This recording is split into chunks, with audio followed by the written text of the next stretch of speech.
Deuxième vidéo du genre où je vais reprendre les 10 dernières vidéos que j'ai faites et commenter ou en tout cas répondre à certains commentaires. Donc premièrement sur la vidéo tunisien nouveau restaurateur français. Donc nous avons par exemple faudrait déjà payer correctement les salariés, comment vivre avec un SMIC, et si on rémunérait un peu mieux, il y aurait plus de travailleurs. Si on propose des emplois qui ne permettent pas de vivre décemment, la solution, est-ce vraiment la main-d'œuvre moins chère? Donc voilà, il y a plusieurs questions, plusieurs commentaires comme ça. Alors oui, je suis d'accord. C'est sûr que si on payait mieux, les Français seraient contents de faire ces travail. Le problème, c'est que en fait, c'est un cercle vicieux. Soit on se dit, la société évolue, on avance, et les gens n'ont plus envie de faire certains boulots, parce que justement, c'est pénible, c'est pas assez bien payé. Bah, c'est pas que c'est très mal payé, ça a toujours été payé en proportion à ce prix-là. C'est juste que maintenant, les gens, ils veulent faire autre chose, ils veulent faire mieux. Et donc, qu'est-ce qu'ils font? L'État, le gouvernement, ben voilà, ils utilisent l'immigration pour pouvoir faire ces métiers-là. Mais c'est vrai qu'on pourrait se dire, mais au lieu de prendre des gens à l'étranger, prenez des gens français, mais revalorisez le travail. Le problème, c'est que c'est beaucoup plus simple de faire l'inverse. Pour l'État, c'est beaucoup plus gagnant de rien faire et de faire en sorte que ça soit d'autres gens qui acceptent les prix, des prix moins chers. Parce que le truc aussi, c'est qu'on peut se dire, c'est que si tout le monde se met à faire ça, pour tous les métiers, on va dire, les plus pénibles, tout le monde va dire, ah bah ouais, mais moi aussi, j'ai pas envie de faire ce travail, je veux être revalorisé. Le truc, c'est qu'à un moment donné, on va arriver à une limite, on va plus pouvoir revaloriser, ou il y aura forcément des limites avec les autres jobs qui étaient mieux payés en proportionnel, et que du coup, bah aussi, ils se diront, bah dans ce cas-là, on n'est pas au même prix que eux, parce qu'on a fait des études, etc., donc on veut être encore mieux payé. Enfin voilà, c'est vraiment très compliqué. Mais bon, je suis quand même d'accord un peu avec ça. Ensuite, la pénurie est due à un manque d'enthousiasme pour travailler tous les midis et les soirs pour toucher un SMIC à la fin du mois. Bon là, ça rejoint les autres commentaires. Et enfin, dernier commentaire, ça s'appelle la France. On a des chômeurs, RSA, étudiants, mais que des feignants. On pourra les remercier. Bon, ça c'est les commentaires débiles de gens qui ne sont pas à leur place. Parce que bon, c'est bien facile quand t'as un job qui est plutôt tranquille, ou en tout cas t'as toujours eu ce job parce que tu t'es jamais posé de questions et que ça a toujours été facile d'avoir ce boulot, et que donc tu travailles, tu gagnes ta vie, c'est facile de critiquer les autres. Mais quand t'es pas à la place de ces gens-là, après je veux bien, c'est sûr qu'il y en a, c'est des branleurs. Le problème c'est que faut se mettre vraiment à la place de ces gens. Si vraiment cette personne, elle a déjà travaillé dans la restauration, elle a tout le temps fait ça, ou si elle bosse elle-même là-dedans, bah à la limite, oui, elle peut se permettre de dire un commentaire comme ça. Mais sinon, enfin voilà, c'est un peu facile, quoi. Ensuite, la deuxième vidéo, c'était bikini et topless dans les piscines. J'avais reçu un commentaire qui me disait et si, ne t'inquiète pas, mon petit frère avait été choqué de voir une femme nue. Parce que dans la vidéo, j'expliquais que à chaque fois, on se met à la place des enfants comme excuse, comme prétexte, en disant ah ouais, mais moi, je veux pas que mes enfants voit des femmes nues. Si vous comprenez pas, vous regarderez la vidéo correspondante. Et bref, je disais voilà que les enfants, c'est vous qui les conditionnez à être choqués à telle ou telle chose. Et là, cette personne qui me répond, parce que moi dans la vidéo je disais mais vous inquiétez pas, les enfants ils sont choqués de rien si vous les conditionnez pour. Et là elle me dit bah si t'inquiète pas, mon frère a été choqué de voir une femme nue. Mais c'est normal, il a été choqué parce que dans notre société, très très vite, même moi dans le métier que je fais, je le vois, très très tôt, on apprend aux enfants à dire attention, ça c'est pas bien, ça c'est tabou, non faut pas faire ça, non faut pas montrer. Donc forcément, le gamin, il grandit en comprenant, d'après les adultes, ah ça c'est pas bien, ah ça c'est tabou, ah ça c'est caché. Et donc c'est pour ça, les seins nus et le corps d'une femme, c'est tabou. Et c'est pour ça qu'un enfant, déjà à partir de 4-5 ans, il va comprendre que c'est pas bien, ou en tout cas il va être choqué, parce qu'il va dire oh là là, elle est nue. Regardez un enfant d'Amazonie ou de Papouasie-Nouvelle-Guinée, ou de certaines tribus africaines, vous inquiétez pas, il sera pas choqué de voir une femme nue. Parce qu'il n'y a rien de choquant en vérité. C'est juste nous, notre société, qui avons évolué comme ça. Donc voilà, c'est pour ça, ce commentaire, il veut rien dire. Je sais très bien que aujourd'hui, les enfants de nos sociétés, si vous montrez une femme à poil dans la piscine, le gamin, il va être choqué, il va se dire « Oh, regarde, maman, elle est toute nue, cette dame ». C'est pas lui qui est choqué de lui-même à se dire « Oh là là, une femme nue », c'est qu'il a été conditionné pour. Troisième vidéo sur Idrissa Gueye qui assume son homophobie, le joueur de parisien. Et si un joueur refuse de jouer un match de lutte contre le racisme, tu aurais le même discours? Bah oui, exactement. Homophobie, racisme, enfin n'importe quoi, n'importe quel combat qui est censé être juste, hein, humainement, bah oui, ce serait pareil. Il aurait refusé de jouer avec un maillot qui lutte contre le racisme, j'aurais dit exactement la même chose. Il y en a un qui met, même s'il refuse de mettre un point en l'air pour soutenir Black Lives Matter, c'est son droit, liberté d'expression pour tous. Non, c'est pas pareil. Mettre son point, c'est vraiment un signe d'engagement, un signe fort, et c'est la personne qui le fait. Et t'as le droit de le faire ou de pas le faire, mais là c'est pas pareil. Black Lives Matter, Le point en l'air, c'est personnel, c'est lui, c'est les personnes qui choisissent de le faire qui le font. Là, c'est un maillot de foot. On lui a pas dit de faire un signe de paix ou de lever un drapeau gay pour dire je lutte contre l'homophobie, ou de faire un discours. Non, on a juste dit, écoute, t'es payé pour jouer au foot, joue ton match. Par contre, t'as un maillot de foot avec un logo dessus qui est arc-en-ciel. C'est tout.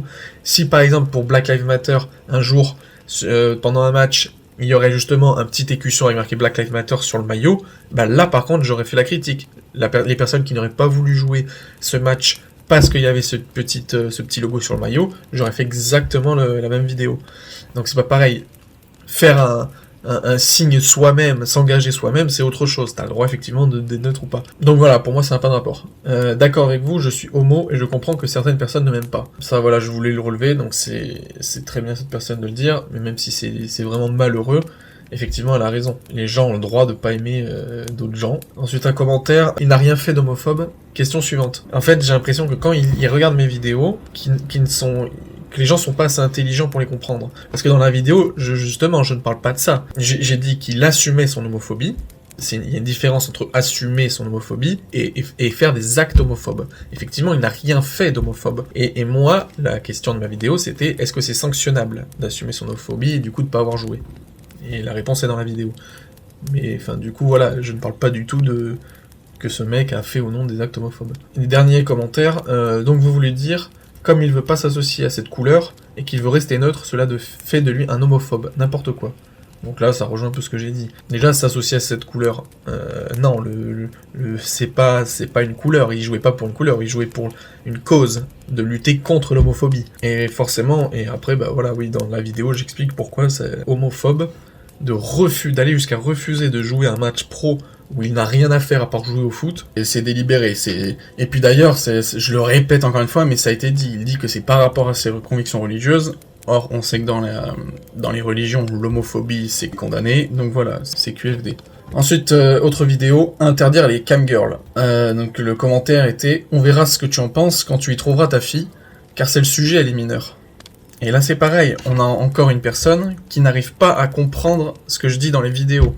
Elles sont pourtant simples. Parce que en gros, donc encore une fois, hein, faut voir ma vidéo, mais je dis que moi je suis pas pour interdire. Mais je dis bien que du moment que t'es majeur et sain mentalement, tu dois être libre de faire ce que tu veux de ton corps. Donc, ça sous-entend que forcément les mineurs c'est interdit.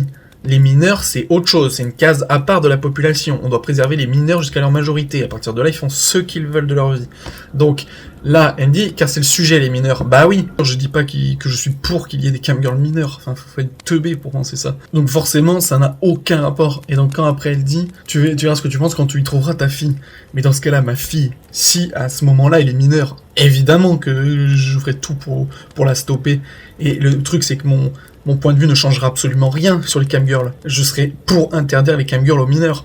Et par contre, si par hasard je sais que ma fille, elle fait des camgirls et qu'elle a 24 ans, moi personnellement, je pourrais être dérangé, gêné de savoir qu'elle fait ça. Mais à aucun moment donné, je vais lui interdire.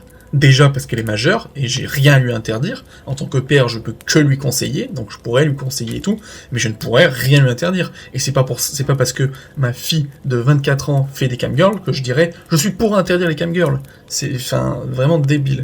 Ensuite, avant-dernière vidéo, français de souche égale raciste. Alors j'ai un commentaire, pas mal votre raisonnement, mais à votre avis, la souche s'arrête à quelle génération ? Alors là, voilà, c'est une question, en soi c'est une bonne question, mais il n'y a pas de loi dessus, il n'y a pas de règles, de consensus dessus. Moi, pour ma part, ce que je lui disais, c'est que je pense que on peut parler de souche jusqu'au dernier parent vivant, en fait. Bon, bien sûr, si toutes vos familles êtes mortes et que genre vos parents étaient étrangers et qu'ils viennent en France, et que vous êtes nés en France, même s'ils sont morts, vous pouvez pas vous dire je suis français de souche. Moi, ce que je pense, c'est voilà, au plus court jusqu'aux arrière-grands-parents. Parce qu'en fait, l'échelle d'une vie, ça va généralement aux grands-parents, et parfois à l'arrière-grands-parents, vous le voyez vivre. Et donc même vous le sentirez. Après, c'est une question de chacun. Il y en a qui vont se sentir plus français de souche que d'autres, alors qu'ils sont dans la même génération. Mais pour moi, voilà, il faut pas revenir à, je sais pas moi, à l'Empire romain ou à la Gaule.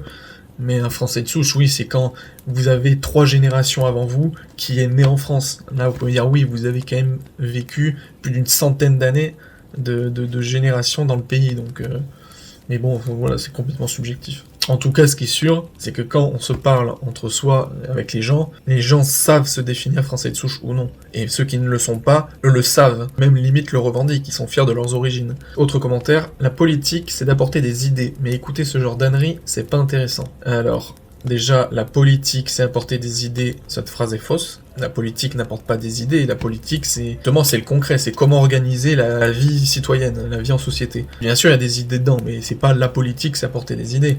À la limite, il y a la philosophie qui apporte des idées. Et ensuite, la politique, je sais pas pourquoi il utilise ce mot, parce que j'ai jamais dit que je faisais de la politique. Forcément, directement, en parlant de faits de société, c'est de la politique, mais je me considère pas comme une chaîne de politique. Et ensuite, bon, la fin du commentaire, on peut s'en passer. Et dernière vidéo, émeute au Stade de France. Alors j'ai les commentaires du genre Hanouna sait très bien ce qui s'est passé, mais il ne critiquera jamais les jeunes de banlieue. Hanouna ne peut critiquer les racailles, c'est eux qui le font bouffer. Voilà, il y a des commentaires de genre, en soi, ils ont raison, hein, parce que surtout pour le premier commentaire, on sait très bien que Hanouna, il veut rassembler un maximum, et il sait qu'il a une grosse communauté derrière lui, et forcément, il ne dira jamais que c'est des jeunes de banlieue qui ont fait de la merde au Stade de France, même si c'est le cas. Ensuite, oui, c'est les racailles qui le font bouffer. En plus, j'ai envie de dire oui non, parce que ça m'étonnerait que vraiment que les jeunes regardent Hanouna, oui, mais que les racailles regardent Hanouna, mais je pense qu'elles ont autre chose à foutre. Ensuite, il n'y a pas d'émeutes, juste des échauffourées, nuance. La définition de ces mots est différente dans la langue française. Je vous retraduis parce que le commentaire était très mal écrit. Mais en soi, oui, donc je lui ai dit, oui, il a raison, parce qu'on parlait d'émeute, moi j'ai repris ça en mode émeute, oui, il n'y a pas du tout eu d'émeute, parce que une émeute, il y a vraiment un caractère violent, généralement il y a des blessés, tout ça, alors là il n'y a vraiment rien eu de tel, quoi. Le mot émeute est un peu exagéré. Et ensuite, les derniers commentaires, c'était à propos donc du mec qui s'était filmé au Stade de France, hein, un étranger, qui était fier de dire qu'il avait fraudé et qui niquait la France. Donc il y en a un, il me met, déjà c'est un Algérien, et sans papier, parce que moi je disais, je sais plus si j'avais dit un Marocain, donc il m'avait dit déjà c'est un Algérien, et sans papier, donc clandestin. Donc moi je lui avais dit, ah mais il me semblait qu'il travaillait depuis 6 ans comme coiffeur en France, s'il est clandestin, c'est abusé qu'il soit resté. Et donc il me répond, oui, il travaille non déclaré, mais, bon, pareil, la phrase est très décousue, mais en gros, vu que c'est un clandestin, on devrait appliquer la loi, donc le renvoyer chez lui, et apparemment, on ne peut pas, puisque l'Algérie refuse tous les retours. Alors ça, pareil, je savais pas, mais si c'est le cas, c'est quand même un peu abusé. Ça veut dire que oui, on fait circuler un maximum de gens, et par contre, on les reprend pas. Enfin, je comprends pas. Et vraiment, il faudrait que la France soit un peu plus sévère là-dessus, même en tant que nation face aux autres, quoi, face aux autres pays. Qu'elle tape un peu plus du poing sur la table et qu'elle se fasse plus respecter, en fait. Enfin, je trouve ça un peu bizarre. Voilà, c'est tout pour cette réaction commentaire.